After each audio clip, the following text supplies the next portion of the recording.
This presentation, Women, Horse and Waste, an archaeological vision of female roles in the 19th century Lisbon, is part of my master thesis in contemporary archaeology, and it's a study through the material culture that was found in a building that was found in Lisbon, Portugal. And in 2019, I was invited into an archaeological excavation of a building's backyard in Vale Street. And during the first stages of this excavation, we could see that this site was clearly used as a dump area for the four-story building that was facing the street. And so a lot of contemporary material was being found, dating from early 19th century and late 19th century and late and early 20th century. And at a certain point, we found 3 human babies. So what were these 3 human babies doing at the backyard? And how and why did they die? And why were they discarded with the rest of the dump of this building? So if you read the title, you might get an idea of what this is about, but continuing. So first, you have to try and picture Lisbon during the second half of the 19th century. Lisbon is a port city. In many cases, it's the last stop before heading into the Atlantic towards America. So as you might imagine, there were a lot of people from different cultures moving around the city. At the same time, a lot of people were moving in from rural areas, seeking jobs in the city, mainly in growing industries. So this resulted in an overpopulated and crammed Lisbon, which led to an exponential increase of crime rate and also the spread of diseases due to poor sanitation.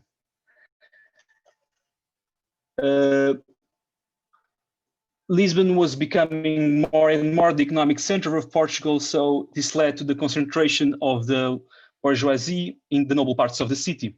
And at this moment, we can clearly see a clash between the lower and the upper classes, which led to a social segregation of the spaces. The building in study is located in one of these impoverished parts of the city, home to the urban working class. And unlike the noble parts of the city with ample streets, this was a very narrow and inclined one, which made it harder for sanitation services and to get access to. And also with a large increase of population at the time, the services were becoming insufficient. So the easiest solution was to throw all the garbage to the backyard. And by the way, this is a garbage cart, so it was very large, it couldn't get in the street. And by studying the material culture, it was understood that the context was formed between 1880 and 1920, more or less. And amongst the artifacts, we find what could be expected from a domestic context, like ceramic pieces for cooking, storing, eating, and drinking. And amongst the tableware, we find a wide variety of different pieces, very distinct from each other in terms of decor, which reflects an impoverished group of society trying to copy the upper classes, but can only afford very small quantities. And also, we found this very cute dog. It was a pet, certainly a pet. But then we see a large number of items that show a strong female presence in the building. We have artifacts made out of bone, glass, and metal that relate to the way of dressing, health and hygiene, and other activities. We see pendants for necklaces, cowrie shells, glass beads, glass rings, and also a hand fan, part of a hand fan, and a lot of perfume flasks or medicine flasks, some we don't know about. But one of these is still in function today, one of these companies, Gel Frère. And related to health and hygiene, we have items like a toothbrush, rubber combs, also a French comb that was used to hold the hair, used by women usually, and also smoking pipes and a tobacco grinder. But we also find something that we are not expecting, something extraordinary. We found glass vaginal syringes, similar to ones found in the 19th century brothel in Boston, that were used to administer spermicides and as a spermicides and other medicines that were used to treat venereal diseases. And along with these syringes, we also found this glass medicine bottle, French medicine bottle, that was used to treat venereal diseases. So with all these gathered clues, we could point toward a group of women that engaged in sex work as a living. So remember the title, Women, Whores and Waste. So who were exactly these women, and were they treated by society as garbage? So let's now look at the building. We know that only who lived in the ground floor, this is the ground floor, had direct access to the rear yard where the babies were buried. So whomever buried them had to go through this floor. After an anthropological study of these human remains, we found out that these were actually abortions with a gestational period between 22 and 30 weeks. And to better understand who lived here in these streets and in this house, I had to go through some thousands of pages of parish records from 1880 to 1910. And these documents tell us who was born and baptized, the child legitimacy, who died, and the professional occupations of the who lived in this street. While we see a lot of job occupations for men related to the working class, for women, of the 308 entries, we only find 8 entries that mention occupation, which is housewife, servant, and seamstress. So now taking a look at the records of this house, we found out something very peculiar. Of 8 children that were born in this house, 5 of them died during the first months of life and the first years. So they died very young. And even though the child mortality at the street was very high, in this building it was particularly high compared with the rest of the street. And we see that 3 of these children in the parish records actually had no father. And 2 of these children were from the mothers that lived on the ground floor. Remember the ones that the ground floor was the one that went through to the backyard. So how was prostitution perceived by society?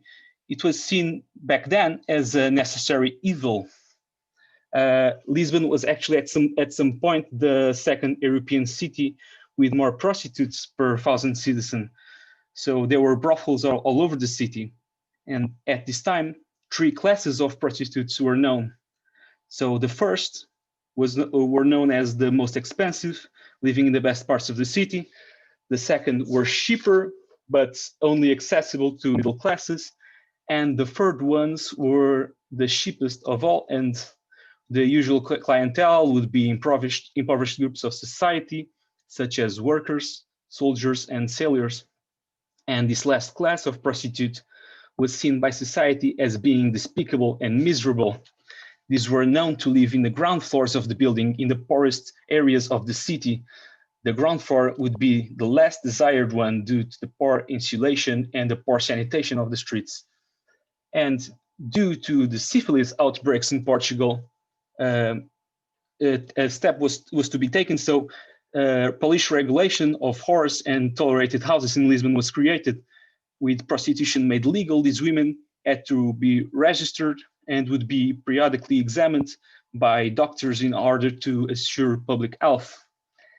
And between the year 1897 and 1900, the great majority of women would register between the ages of 19 to 21. But we also have knowledge of a lot of forced registrations of children with ages as low as 12 that were given by the parents in order to make some money. we might find a correlation between the abortions we found at this yard and the regulation at the time.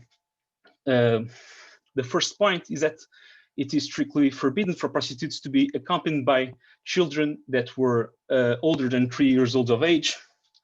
And the second is that prostitutes who appear pregnant will be summoned to give in time report the birth to the police authority. If they do not do so, they will be suspected of giving birth badly, and they will be arrested and handed over to the justice system.